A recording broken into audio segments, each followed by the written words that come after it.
Students, आज हम पढ़ेंगे role of chlorophyll and light के बारे में। सबसे पहले हम देख लेते हैं कि क्लोरोफिल एंड लाइट जो है ये कहाँ पे मौजूद होते हैं। क्लोरोफिल जो है ये ग्रीन पिगमेंट है जो पौधों के अंदर मौजूद होता है, और लाइट की अगर हम बात करें तो लाइट जो है वो सन से आ रही होती है। यहाँ पे अगर आप अपने सामने देखें तो यहाँ पे आपको ग्रीन प्लांट्स नजर आ रहे हैं, और ये जो ग्रीन प्लांट्स हैं इन पे जब ये सनलाइट पड़ती है, सूरज की रोशनी पड़ती है, तो ये क्या करते हैं, पौधे अपनी खुराक तैयार करते हैं। और खुराक ये किस तरह से तैयार करते हैं, खुराक तैयार करने के लिए इनके अंदर एक प्रोसेस होता है जिसे कहा जाता है फोटोसिंथेसिस का प्रोसेस।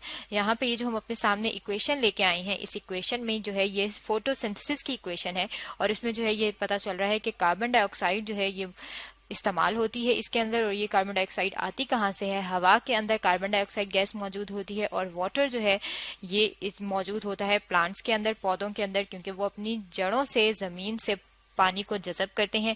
और ये कार्बन डाइऑक्साइड और वाटर जो है ये किस चीज की मौजूदगी में मिलते हैं, ये मिलते हैं लाइट की मौजूदगी में, यानी कि सनलाइट की मौजूदगी में, और क्लोरोफिल पिगमेंट्स की मौजूदगी में।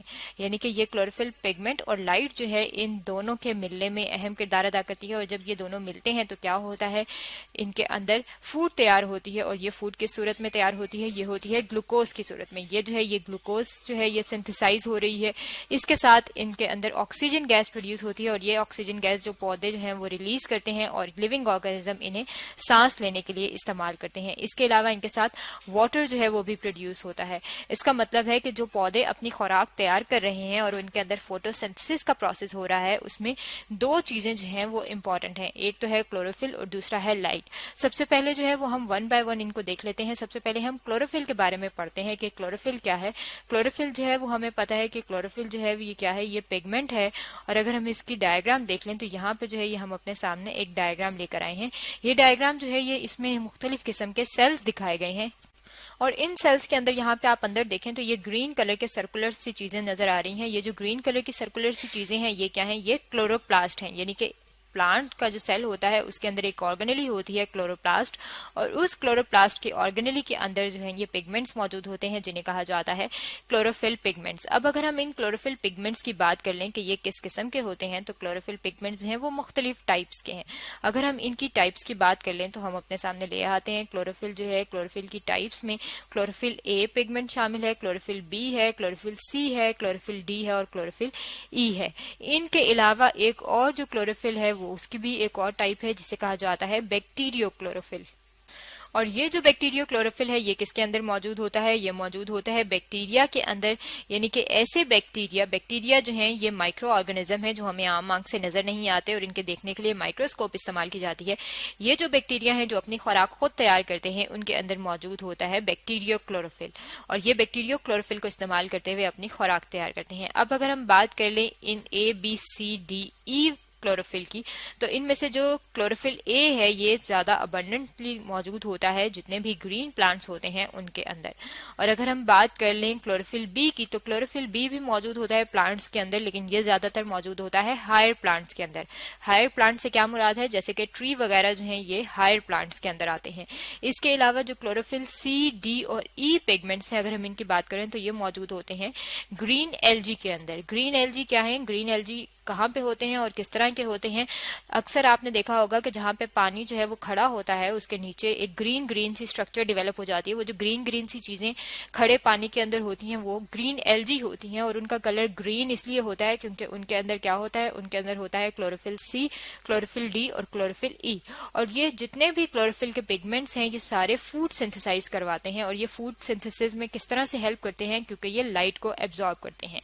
अब अगर हम आ जाएं लाइट की तरफ, कि लाइट जो है वो होती किस तरह से है और किस तरह से एब्जॉर्ब होती है, तो सबसे पहले हम लाइट के बारे में स्टडी करते हैं कि जितने भी ग्रीन प्लांट्स होते हैं जब उनके ऊपर लाइट पड़ती है, यानी कि जब उनके ऊपर लाइट इंसिडेंट होती है, तो वो लाइट कौन सी होती है, वो होती है सनलाइट, यानी कि वो होती है सूरज की रोशनी। और ये जो सनलाइट होती है ये किस सूरत में पड़ती है, ये पड़ती है रेडिएशंस की सूरत में।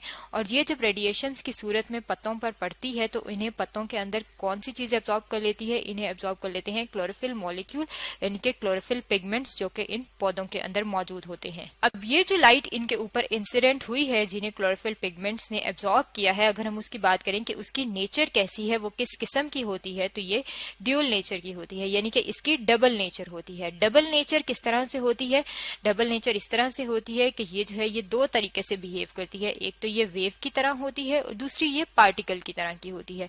वेव की तरह की किस तरह से होती है? ये जो है ये वेव की सूरत में है, यहाँ पे आप देख सकते हैं, और पार्टिकल की सूरत में ये मौजूद है। और ये पार्टिकल की सूरत में जो है ये जब मौजूद होती है तो हम इसे कहते हैं कि ये जो लाइट है ये क्या है? ये फोटोन है। और ये जो फोटोन की सूरत में लाइट जाती है, इसके अंदर क्या चीज मौजूद होती है? इसके अंदर मौजूद होती है एनर्जी। और ये जो एनर्जी है ये हिस्सा लेती है फोटोसिंथेसिस के प्रोसेस में, यानी कि जो लाइट के अंदर एनर्जी स्टोर होती है वो इस्तेमाल होती है फोटोसिंथेसिस में। और वो किस तरह से इस्तेमाल होती है फोटोसिंथेसिस में, कि हमने देखा था कि फोटोसिंथेसिस के प्रोसेस में वाटर और कार्बन डाइऑक्साइड शामिल थे। अब जब क्लोरोफिल मॉलिक्यूल ने, क्लोरोफिल पिगमेंट्स ने लाइट को एब्जॉर्ब किया तो लाइट से जो है वो एनर्जी आई, और उस एनर्जी ने क्या करता है, वो एनर्जी क्या करती है कि जो वाटर मॉलिक्यूल होता है उस वाटर मॉलिक्यूल जो है वो टूट जाता है उस एनर्जी की वजह से। और जब वाटर मॉलिक्यूल टूटता है तो क्या बन जाता है? दो इलेक्ट्रॉन रिलीज होते हैं, प्रोटॉन बनते हैं और हाफ O2 यानी कि एक ऑक्सीजन एटम बनता है। और इसमें से ये जो इलेक्ट्रॉन होते हैं ये जो है यहाँ पे आप देख सकते हैं कि ये जो ग्रीन ग्रीन कलर के दिखाए गए हैं ये क्लोरोफिल पिगमेंट्स हैं। और इसके ऊपर ये जो येलो कलर की चीज पड़ रही है ये सनलाइट पड़ रही है, और इस सनलाइट की मदद से जो है ये वाटर मॉलिक्यूल टूटा और इसके जो इलेक्ट्रॉन थे ये क्या हो गए? ये बाद में एक्साइट कर जाते हैं। और जब ये इलेक्ट्रॉन एक्साइट करते हैं तो ये एक चेन में से गुजरते हैं और इस प्रोसेस के जरिए पौधे अपनी खुराक तैयार करते हैं। इसका मतलब है कि ये दोनों चीजें जो हैं ये पौधे के अंदर फोटोसिंथेसिस के प्रोसेस में इंपॉर्टेंट है। और वो दोनों चीजें कौन सी हैं? वो है क्लोरोफिल और लाइट। यानी कि अगर लाइट नहीं होगी, लाइट इंसिडेंट नहीं होगी तो क्लोरोफिल पिगमेंट उसे एब्जॉर्ब नहीं करेगा, और अगर क्लोरोफिल पिगमेंट उसे एब्जॉर्ब नहीं करेगा तो फोटोसिंथेसिस का प्रोसेस नहीं होगा। ये तो था role of chlorophyll and light के बारे में जो कि आज हमने स्टडी किया है।